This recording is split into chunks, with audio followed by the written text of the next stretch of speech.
پلار مې پرېښودي دښمنۍ یریږم زه هره شپه کوم څوکۍ یریږم پلار مې پرېښودي دښمنۍ یریږم زه هره شپه کوم څوکۍ یریږم زه د تیارې او خاموشۍ یریږم شپه شوه راوخېجه سپوږمۍ یریږم زه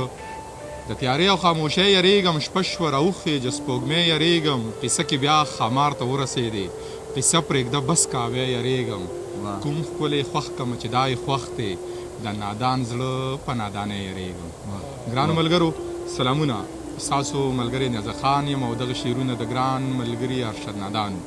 د پنجکوړې د سیند غاړه ده عابد ملنګ را سره دی غوښتل مو چې د هغوی سره هم یوه ناست را جوړ کړو د هغه نه خواږه خواږه شعرونه واورو موږ ته یې هم ډالۍ کړي نورو ملګرو ته یې هم ډالۍ کړي په دغې سوچ باندې په دغې فکر باندې سره د ګرانو ملګرو د مختار حیران او جاوید شاه درمان او یاسین را روان شوي وو د پنجکوړې د سیند غاړې له راغلو دغه یو ناستې مو را جوړ کړی دی عابد ملنګ مو تر څنګ دی راځئ چې د وصال په مازدیګر کې د هغه نه خواږه خواږه شعرونه واورو او خوندونه ته په شریکه باندې د دغې سیند په غاړه باندې واخلو عابد ملنګه سلامونه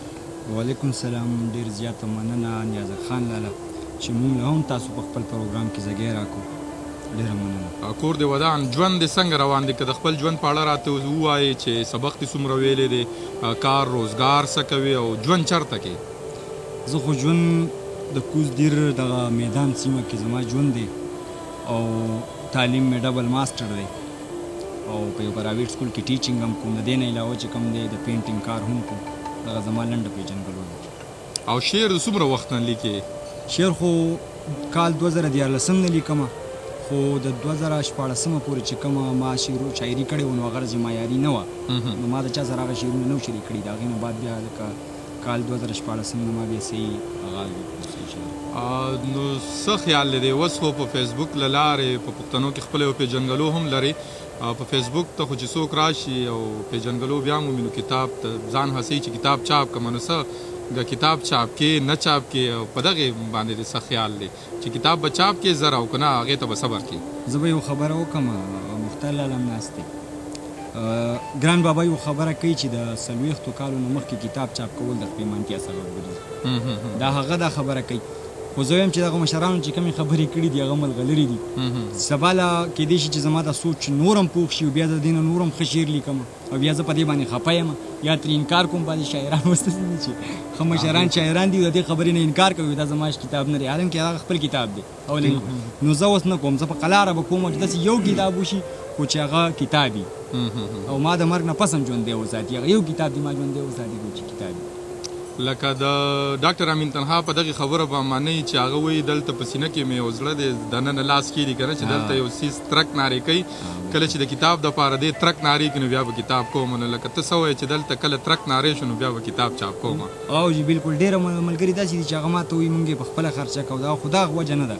زه وایم چې لکه مطلب ښه په قلاره وشي خو چې ښه پوخ کار وشي مونږ ژوندي وساتي د مرګ نه پس خدای دې وکړي دغه د پښتو لفظونه دي دغه به مونږ ژوندي ساتي که مونږ یو او که نه یو دا اوبه به دغسې روانې وي خدای خبر چې چېرته به رسي او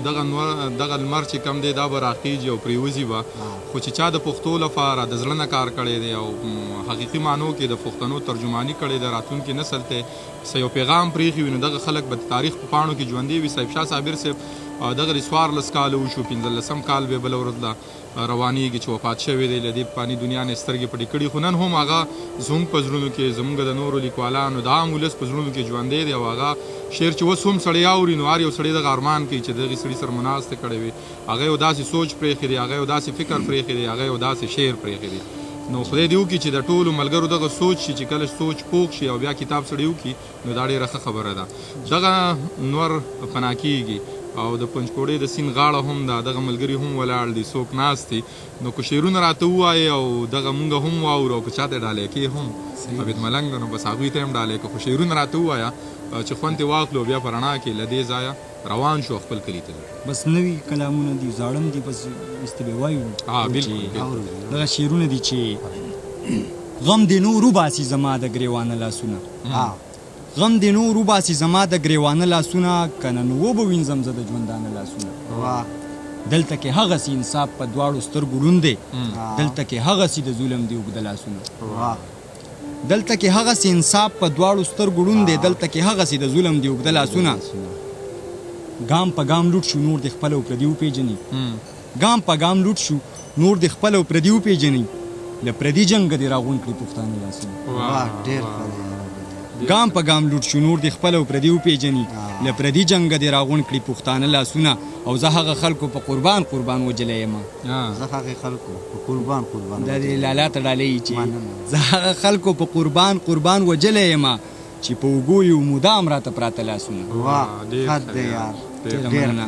چې زه هغه خلکو په قربان قربان وجلی یم چې په اوږو یې مدام راته پراته لاسونه. او زه چې تا ووینم بیا دې ورته ډالۍ ستاسو زه چې تا ووینم داسې کیفیت ته لاړ شم،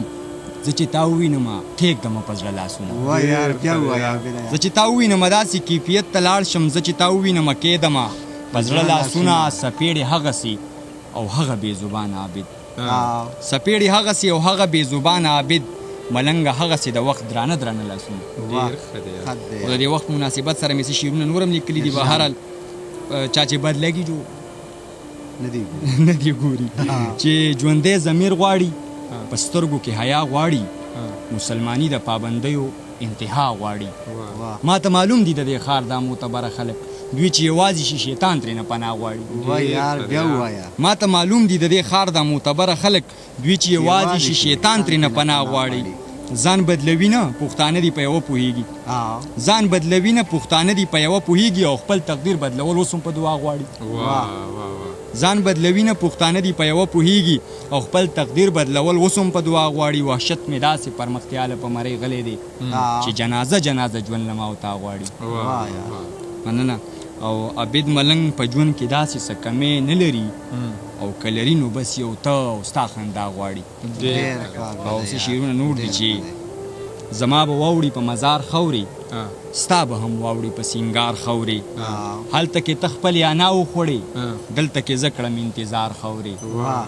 هلته کې ته خپل یانا وخوړې، دلته کې زه کړم انتظار خورې. بیا به رڼا له کوم اړخه راځي چې شي د مینې ګناهګار خورې.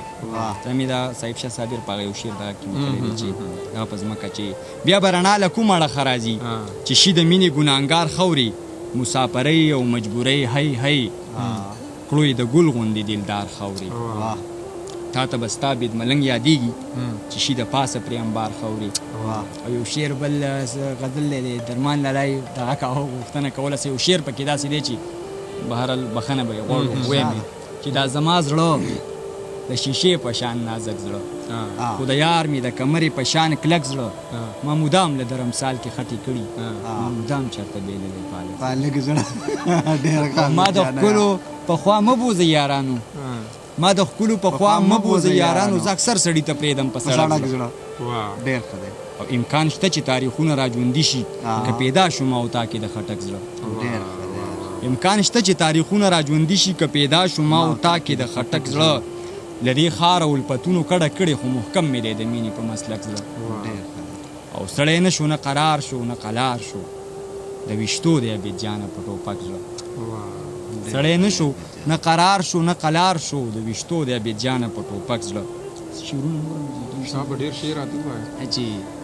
داسې خو نه ده چې د مینې او ښکلا کمې دی، خو وخت بدل دی د خلوص او د وفا کمې دی. زما په ژوند کې که کمې دی نو بس دا کمې دی،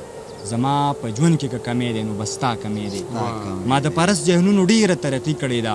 خو د انسان نظر کې اوس هم د حیا کمې دی. په برید قتلونه او سورې ورکول اوس هم کېږي، اوس هم په دې قام کې د علم د رڼا کمې دی. زما په ژوند کې د دردونو څه کمې نشته، خو زما په ژوند کې د شوخۍ او د خندا کمې دی. عابد ملنګ هم د دې دور یو تباه عاشق دی، الله پوره دی په بنده کې بلا کمې دی. خپل احساس سوري ته کښېنمه دمه وکړمه، په تنهایۍ کې په یادونو ګزاره وکړمه، ستا بې حسي مخې ته کښېږدمه او نیت وتړم بیا مې د خپلو ارمانونو جنازه وکړمه. چې کله کله مې جامونه تنده ماته نه کي، زه کله کله مې کده کې استشپه وکړمه. چې کله کله مې جامونه تنده ماته نه کي، زه کله کله مې کده کې استشپه وکړمه. ته به د درد د دنیا ټولې افسانې هېرې کړي، ځکه د خپل لتاړ لتاړ ژوندون قصه وکړمه. چې جدا کېږي پکې دوه مین او زه قاضي یم، بلا مشکله ده که داسې فیصله وکړمه. چې جدا کېږي پکې دوه مین او زه قاضي یم ډېره مشکله ده که داسې فیصله وکړمه حسن پرست زړه د کمرو نه گزار کړم سیبه عبید ملنګ به نور د مینې نه توبه وکړمه ډېر څه شعرونه نور دي چې ارشاد ارشاد تکبر په څه خبره تکبر سله پکار دی تکبر په څه خبره تکبر سله پکار دی چې ښایسته ښایسته مخونه ټول د خاورو پیداوار چې د خپل ولس خیرخوا دی یا د خپل ولس غمخوار دی یا خو عمر له پدار دی او یا عمر له غدار دی چې د خپل ولس خیرخوا دی یا د خپل ولس غمخوار دی یا خو عمر له پدار دی او یا عمر له غدار دی او بس یو زور باندې مړ یم بس یو ماته قدردان دی نو جانان کم افلاطون دی خو زما په شان وزګار دی بس یو زور باندې مړ یم بس یو ماته قدردان دی نو جانان کم افلاطون دی خو زما په شان وزګار دی چې نفرت په بیه واخلي دا د دې ټولو شاعرانو ته د اوس وخت ډالۍ چې نفرت په بیه واخلي یا سودا د ضمیر وکړي یا د دې دور شاعر دی یا د دې دور فنکار دی چې نفرت په بیه واخلي یا سودا د ضمیر وکړي یا د دې دور شاعر دی یا د دې دور فنکار دی عبید تا پسې خفه دی عبید تا پسې لیوال دی عبید تا پسې ښه نه دی عبید تا پسې بیمار دی عبید هغسې بیمار دی یار عبید تا پسې بیمار دی حاجي